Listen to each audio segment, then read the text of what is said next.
I know we are running a bit late, so we'll run through the presentation on the tourism policy. Uh,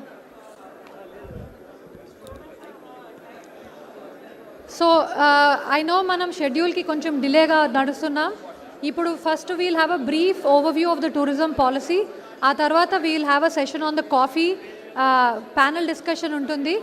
Panel discussion tarvate lunch is there. So I know it's already late, but just please hang in there. In the meanwhile, obviously there's a tea and coffee counter. People are welcome to go and check it out. Okay, so first a brief overview of Andhra Pradesh. Next. So AP, as we are aware, was one of the fastest growing tourism sectors in India, growing at a pace of 18% between 2015 and 19. We have the third longest coastline. We have over nearly 300 beaches with great potential. We have one blue flag beach in Rishikonda.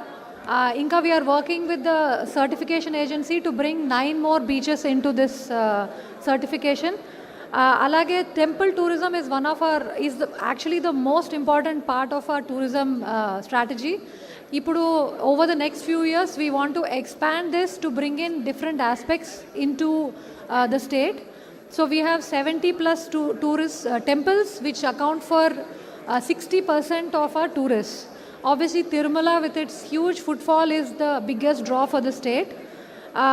Buddhist circuit is pretty much undeveloped in the state. It's ikkada we have the birthplace of Mahayana Buddhism. So now we are working on building a circuit as well as tie-ups with potential tour operators and attracting tourists in a targeted manner. So this strategy we will be working on over the next 1-2 years to bring it to some fruition. Mic is not on. Check. I request everyone to please be seated. Ma'am is giving a presentation. Have some due respect. దయచేసి అందరూ కూర్చోవలసిందిగా కోరుతున్నాం. కీలకమైనటువంటి అంశాలు ఇప్పుడు రాబోతున్నాయి. ఎండి గారి presentation ఏదైతే ఇంకో ప్రజెంటేషన్ ఉంటుంది, అది అయిపోయిన తర్వాత మనం లంచ్కి వెళ్దాం. అందరూ కూడా ఇక్కడ ఉన్నవాళ్ళు కూడా దయచేసి వచ్చి ఇలా సీట్స్లో కూర్చోవలసిందిగా కోరుతున్నాను. Thank you sir, thank you so much. So Buddhist tourism okati we are very targetedly working towards. Daniki Visakhapatnam will be the base for center for this entire drive. Visakhapatnam, Amravati and Nagarjuna Sagar. These are the three major hubs around which we will plan our Buddhist circuit. In fact, Nagarjuna Sagar ki we'll be getting some funding from Government of India to develop some surrounding ecosystem and infrastructure.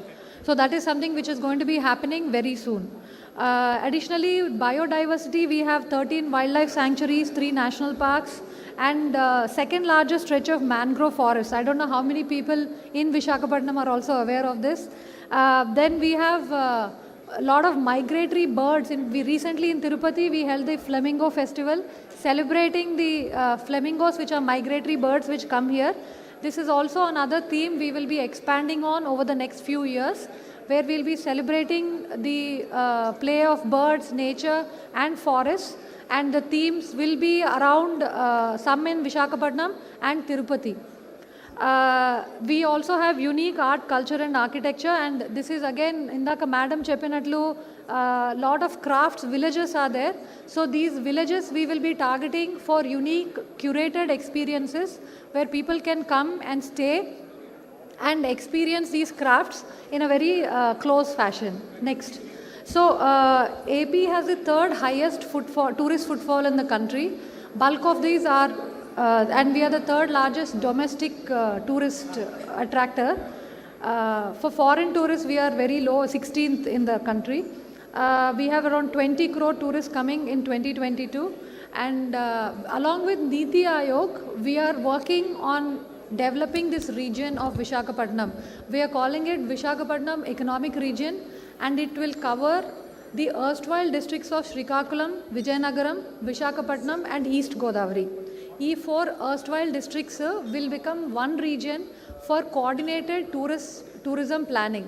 So there will be an interplay of existing infrastructure and supporting infrastructure, creating ecosystems and circuits around these 4 places so that there will be smooth and easy flow of tourists across these 4 districts. So this region accounts for 35% of tourist footfalls in the state. It's a very high potential area with very good connectivity, 10 plus direct air, 5 plus international, and Bogapuram coming up. More on this later. So, as part of Vision 2047 as well as the tourism policy, we've identified some macro goals for tourism. One of the main is, of course, increasing the state value add to the state. So, right now, tourism accounts for about 4.6%, and the goal is by 2047, we will be reaching or targeting 10%. Similarly, employment right now is around 12.8%. We will be targeting 20% in 2047. Ikkada one thing is that we used to have a portal which was registering some kind of employment and activity details. That was being run by Government of India, but that we will be reviving and strengthening.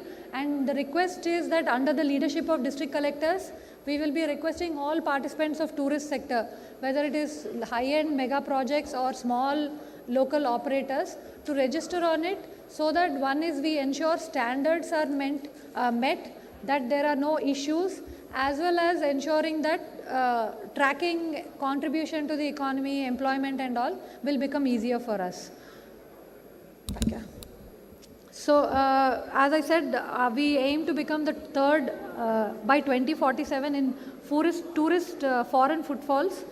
The average spend of the tourist is another worry point for us. Right now it is 1700, whereas in states like Kerala, Goa, it goes to around 35,000, the average tourist footfall spend. So the goal is to push it to that level by 2047 and increase the stay from 1 to 2 days to about 7 days for both domestic and international. Right now we don't have any UNESCO approved sites. Lepakshi and all are in the proposed list.